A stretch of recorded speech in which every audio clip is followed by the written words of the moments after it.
They said it was just an old house, a relic from a forgotten age, perched like a spider on the crest of a weather-beaten hill. Every village has a haunted tale. This was ours, the last house on the hill. It stood beyond the mist-choked woods, surrounded by silence so thick you could choke on it. No one lived there, not really, not since the Devour family vanished in 1913. And yet, every few years, someone would go missing on that hill. Marla Langston was a city girl, but her heart was rooted in the earth of forgotten places. She came to document the folklore, the myths, the whispers of the rural mind, as she put it. The villagers warned her. That house feeds on loneliness, but she laughed. Academics don't fear stories, they study them. She arrived in October, a time when the trees bled amber and crimson, and the fog never left the ground. Every morning, she trekked the old hunter's trail to the base of the hill, recording sounds, taking notes. On the 6th day, she decided to go inside. The door wasn't locked. It never was. Its side open like it had been waiting, its creak like a breath drawn deep and slow. Inside, time had stopped. Wallpaper peeled like dead skin, and the air reeked of wet earth and rust. Her boots echoed across the warped wooden floor. She took photos, but the light was wrong. Always too dim, even at noon. Shadows hung like cobwebs, thick, tangible, moving. On the 2nd floor, she found a child's room. The walls were covered in hundreds of crayon drawings, all of the same figure. A tall, faceless thing in the doorway. That night, Marla reviewed her footage in the inn. But there were sounds on the audio that she hadn't heard in person. Soft humming, the shuffle of footsteps, whispering just below the range of speech. At 3:09 a.m., her hotel room clock ticked backwards. The humming started again, this time outside her door. She opened it. There was no one there, but the hall smelled of rotted violets and burnt sugar, just like the upstairs bedroom of the house. She returned to the house the next day, pale and tired. Downstairs, she found a hatch beneath a rug. It led to the basement, not on any floor plans. The air down there was cold, wet, alive. Roots protruded through the walls, pulsing faintly, like veins. Something was carved into the stone. She never left. She is the house now. A rocking chair swayed in the dark, and then she heard her own voice whisper from behind her. "Leave now, Marla." She didn't remember leaving. The next thing she knew, she was in the village square, barefoot, holding a broken camera. Her hair was streaked with dust and cobwebs. She never spoke again, not in words, only hums, the same tune on the tape.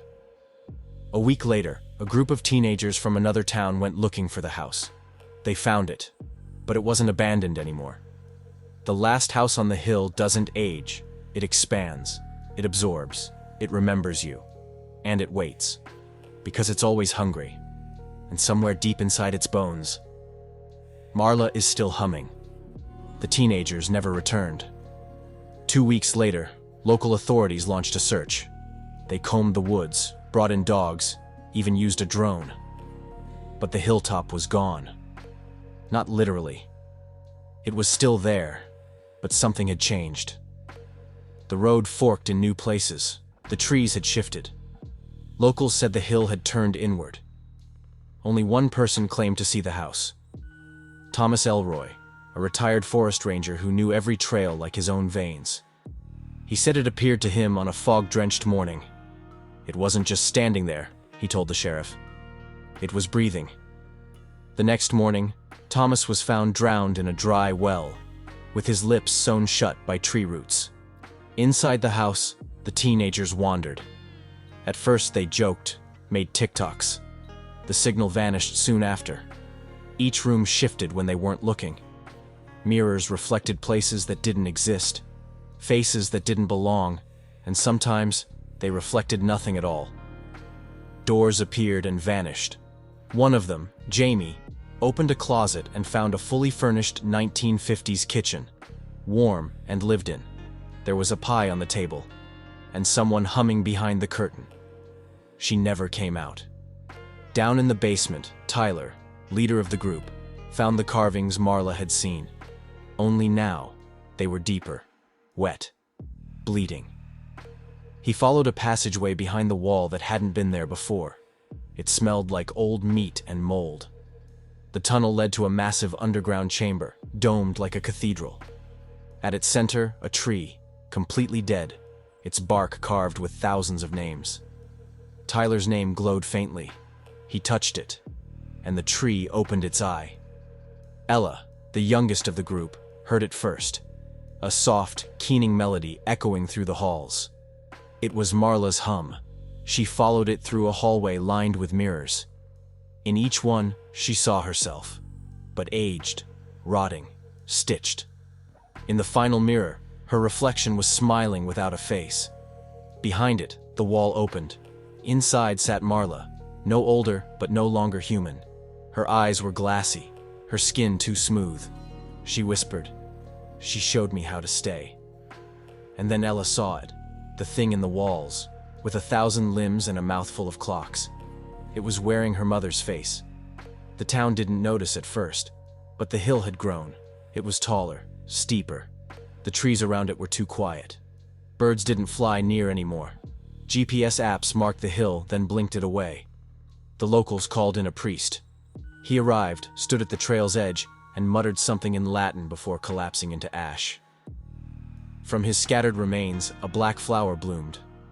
The next day, every villager who had ever entered the house, whether 5 years or 50 ago, was found missing. Inside each of their homes, a single drawing of the house, scrawled in red crayon. It doesn't wait anymore.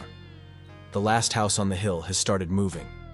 Not physically, but through minds, through dreams, through old buildings with peeling paint and too many doors. It appears to people who are lonely, those who are grieving, those who look just a little too long at a shadow and wonder if it's looking back. You may see it. Maybe not today. But when you're alone, tired, when your reflection hums back at you, the house will find you. And once you're inside, the doors don't lead out anymore.